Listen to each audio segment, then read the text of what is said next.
युद्ध कैसे रुकवा सकता है? हम ये नहीं कह रहे कि युद्ध आज समाप्त हो गया और इसमें भारत के लिए कोई भूमिका नहीं बचती, मगर इस अहम पड़ाव पर अगर पाकिस्तान का रोल बढ़ रहा है तो सवाल भारत से होना चाहिए। भारत और ईरान की दोस्ती का इतिहास, संस्कृति और परंपराओं तक जाता है। कूटनीति उसके बाद का जब यह युद्ध शुरू हुआ तब से ही भारत के अखबारों में कई लेख छपे हैं कि इस युद्ध को रुकवाने में भारत का क्या रोल हो सकता है। 20 मार्च को नागपुर के विश्व हिंदू परिषद के कार्यक्रम में आरएसएस के प्रमुख मोहन भागवत का एक बयान आपको मीडिया में कई जगहों पर छपा मिल जाएगा।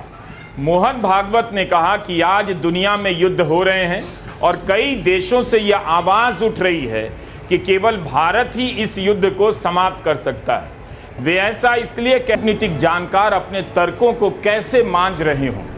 पूरी दुनिया में चर्चा है कि पश्चिम एशिया के सबसे बड़े संकट में अचानक से पाकिस्तान का रोल इतना महत्वपूर्ण कैसे हो गया? क्या पाकिस्तान भी शांति का पुजारी हो गया है? अभी तक की डिप्लोमेटिक पहल में भारत कहां है और क्यों नहीं है, यह सवाल पूछा जाना चाहिए। 23 मार्च को ट्रंप ने कहा कि ईरान से बातचीत चल रही है, तब उन्होंने किसी देश का नाम नहीं लिया। ईरान ने भी माना कि सीधी बातचीत नहीं हो रही मगर किसी और के जरिए चल रही है। व्हाइट हाउस ने इसकी पुष्टि कर दी है कि ट्रंप और मुनीर के बीच बातचीत हुई है। क्या इस्लामाबाद में आगे की कोई बैठक हो सकती है? इसे लेकर भारत की समाचार एजेंसी ANI ने ट्रंप की प्रेस सचिव कैरोलाइन लेविट से सवाल पूछा तो उन्होंने जवाब देने से मना कर दिया और कहा, अटकलें मत लगाइए।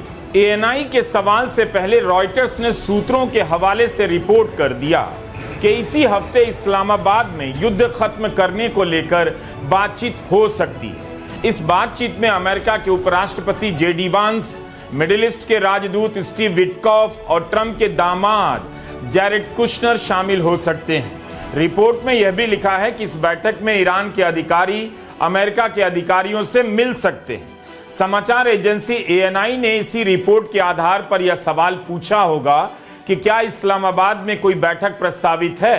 प्रेस सचिव ने जवाब तो नहीं दिया मगर ऐसी किसी बैठक से सीधे इनकार भी नहीं किया।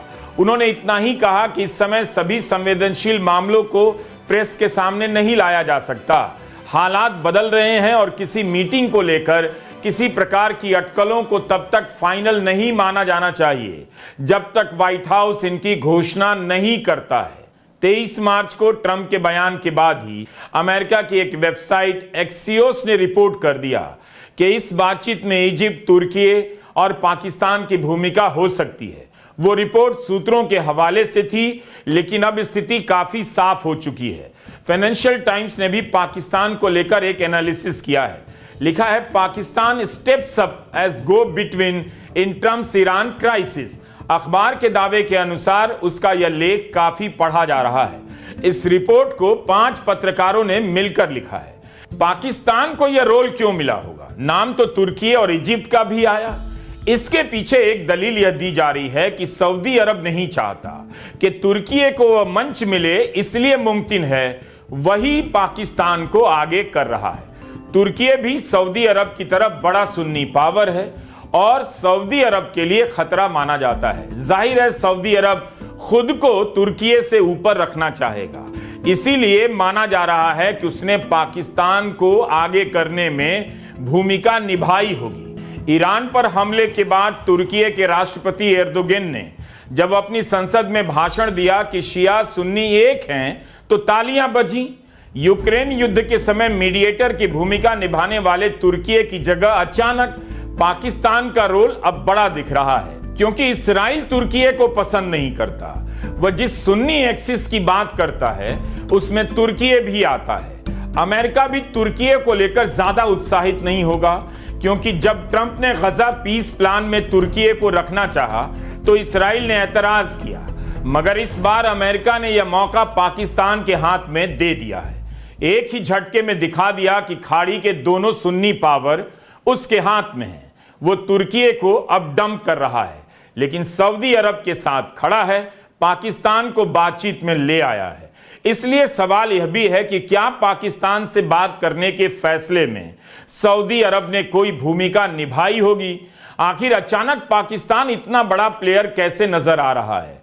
पाकिस्तान एक परमाणु शक्ति है, सऊदी के साथ उसकी डिफेंस डील है, उससे बातचीत कर अमेरिका ईरान को संदेश दे रहा होगा कि आप पाकिस्तान को अपना दोस्त समझ सकते हैं, लेकिन उसकी बातचीत हमसे भी है, हमारा दोस्त भी है। क्रिकेट की जुबान में कहें तो भारत का गोदी मीडिया कैच के लिए रेडी था, लेकिन गेंद बाउंड्री लाइन के बाहर चली गई। यहां खूब बहस हो रही है गोदी चैनलों में कि प्रधानमंत्री नरेंद्र मोदी ही युद्ध रुकवा सकते हैं। क्या हिंदुस्तान युद्ध रुकवा पाएगा? 3 दिन पहले इंडिया टीवी के पर्दे पर यह सवाल चला। तबाही के बीच दुनिया को मोदी से उम्मीद, क्या पीएम मोदी रोकेंगे महायुद्ध? यह रिपब्लिक भारत का सवाल था। सिर्फ भारत रोक सकता है ईरान जंग। न्यूज 18, ईरान इसराइल की जंग खत्म करा सकता है भारत। क्यों पीएम मोदी पर टिकी दुनिया की निगाहें? टीवी 9 की यह हेडलाइन। किस आधार पर भारत में इस सवाल पर चर्चा हो रही है कि भारत के पास शांति का मंत्र है? शांति का मंत्र होने की पहली शर्त है कि जिस देश ने हमला किया उसका नाम लेकर निंदा की जाए। क्या भारत कर सका? फिनलैंड के राष्ट्रपति ने 18 मार्च को जरूर कहा, मैं सोच रहा हूं कौन सीज फायर करा सकता है, यूरोप के देश या भारत, मगर नाम आ गया पाकिस्तान का। जब यह युद्ध शुरू हुआ तब से ही भारत के अखबारों में कई लेख छपे हैं कि इस युद्ध को रुकवाने में भारत का क्या रोल हो सकता है। 20 मार्च को नागपुर के विश्व हिंदू परिषद के कार्यक्रम में आरएसएस के प्रमुख मोहन भागवत का एक बयान आपको मीडिया में कई जगहों पर छपा मिल जाएगा। मोहन भागवत ने कहा कि आज दुनिया में युद्ध हो रहे हैं और कई देशों से यह आवाज उठ रही है कि केवल भारत ही इस युद्ध को समाप्त कर सकता है। वे ऐसा इसलिए कह रहे हैं क्योंकि वे भारत की प्रकृति और उसके मानवीय मूल्यों से परिचित हैं। मोहन भागवत किन देशों की मांग के आधार पर कह रहे थे कि युद्ध केवल भारत समाप्त कर सकता है? क्योंकि भारत की प्रकृति कुछ अलग है।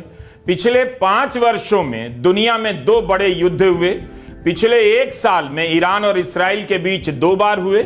यूक्रेन और रूस के बीच 4 साल से युद्ध चला ही आ रहा है। इन 2 युद्धों को रुकवाने में भारत ने कौन सी भूमिका निभाई?